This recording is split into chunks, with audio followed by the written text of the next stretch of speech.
Welcome everyone back to another DanMachi Memoria Freese video. My name is D-Free. First thing I want to say is I am still a little bit sick. I haven't really talked about that a whole lot on this channel, but I'm almost back to normal, so forgive me if I sound a little bit stuffy. That being said, over on the Discord, we do have some news about what is coming soon.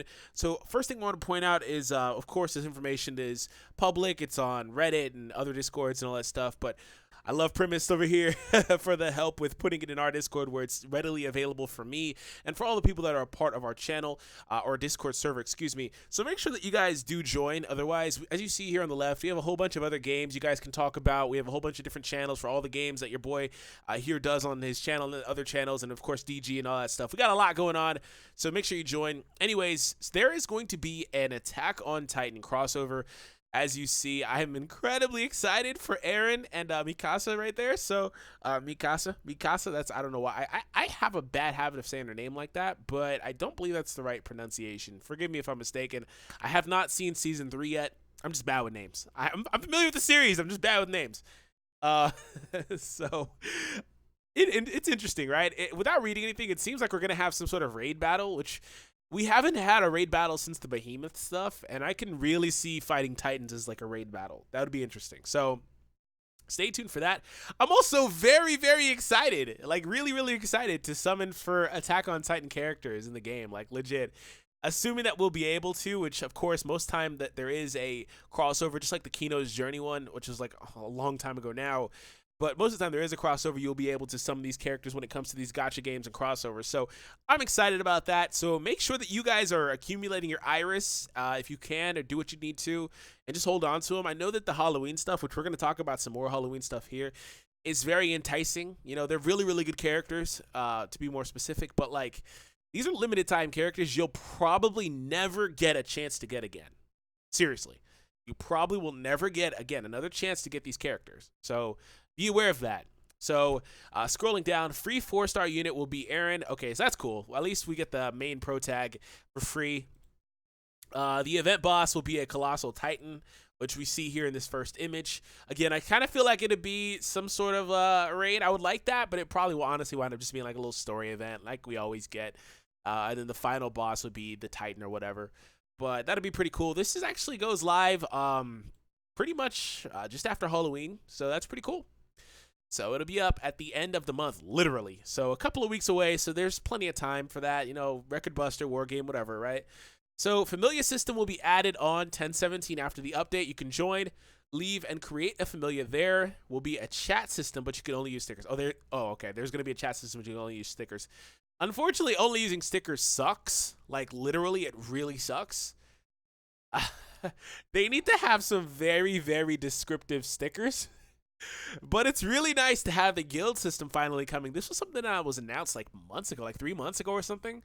It's finally done, and they're finally going to be introducing it, assuming that I'm understanding what this is correctly. So if this is that guild system, that's going to be really cool to see. So it says right here, stuff will be added later in the near future so they're going to update it in the future. They have some updates here like BGM 2019, stuff like that. So they're going to do more. And then here we see a little bit of an image for like what they're going to do as far as the stickers are concerned. Yes, no, with the potato snacks. Okay. And here are the listings here. So we do have translations for that too. Fall to winter 2018. Familiar item and level, familiar skills, and familiar ranking event. Interesting. Familiar item and level. So it sounds like we're going to get some content related to this too. It's not just going to be a guild system where you join up with friends. It seems like it's going to be a little bit more in depth. So that's cool. And see, there's going to be a raid between winter 2018 and spring 2019. We're going to get a raid for our familiar. That's really, really cool. And then more stamps and stickers for the chat. 2019 is a league war, Familia versus other Familia in summer of 2019. It's cool that they're planning literally a handful of months ahead. Wow.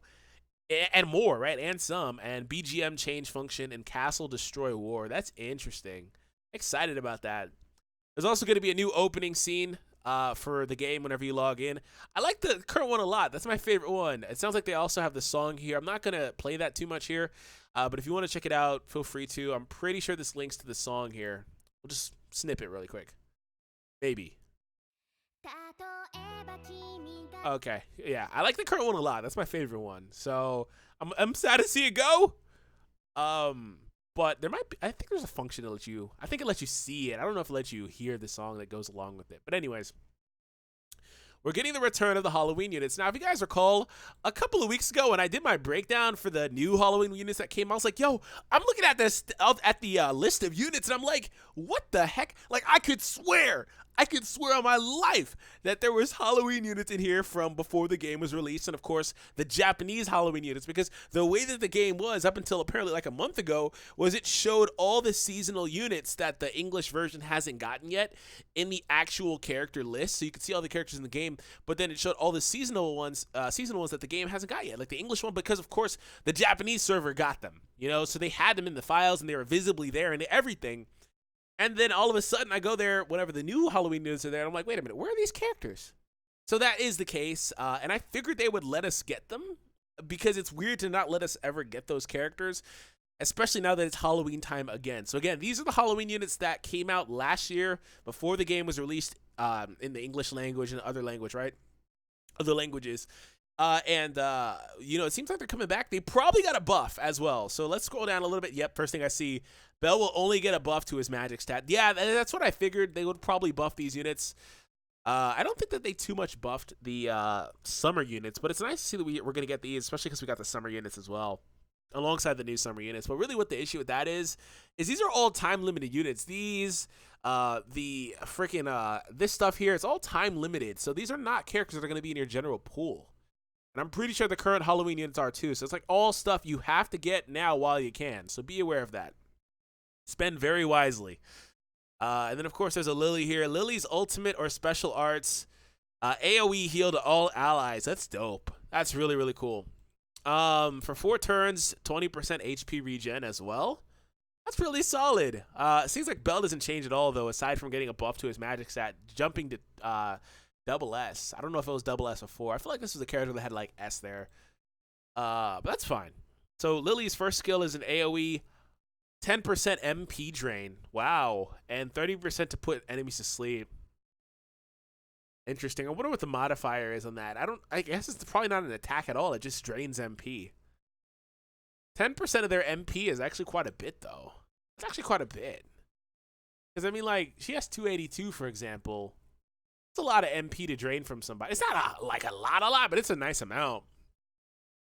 Second skill, a high AoE dark magic attack. Okay, that's good. All debuffs on enemies will be extended by 1 turn. Ooh, that's really cool. I like that. I really like that in conjunction with a character like Ryu, or not this Ryu, but the other one that does the debuff and stuff like that. I really like this. The third skill is high AoE dark magic attack. Dark magic attack! Decrease all enemies' endurance by 30% for 3 turns. Decreasing endurance is really nasty.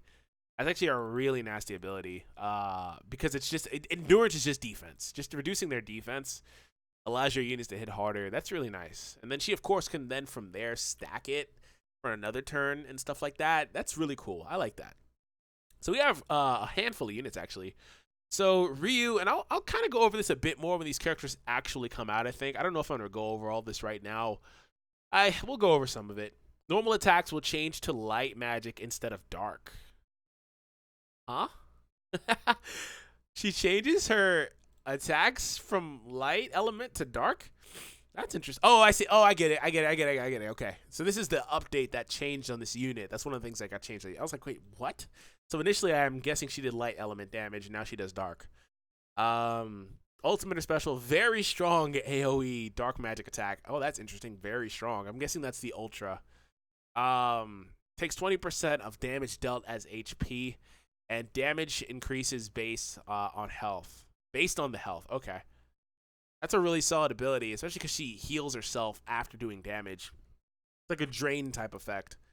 All right, her first skill is a all enemy taunt with a 50% chance and increases endurance by 40%. So having a taunt and a defense boost in one skill is very powerful, especially when she's taunting everybody half the time. She has a half chance, pretty much.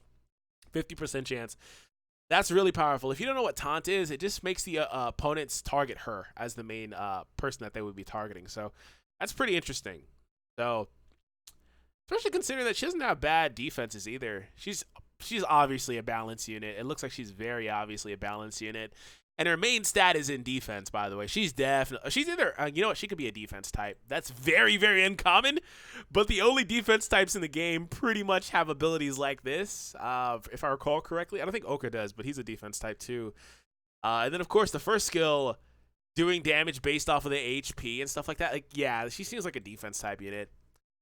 Second skill, single target, strong dark magic, takes 50% of damage dealt as HP, and damage increases based on health. Yeah, it seems like she's a defense type, that's pretty cool. We don't have a lot of those. We literally have less than a handful, I think.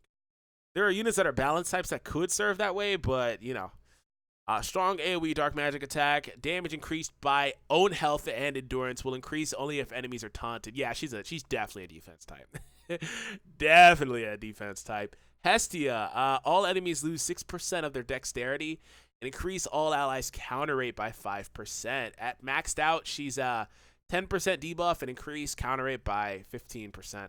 So your opponent is losing ability to critical hit you, which is, I mean, that helps them a lot, right?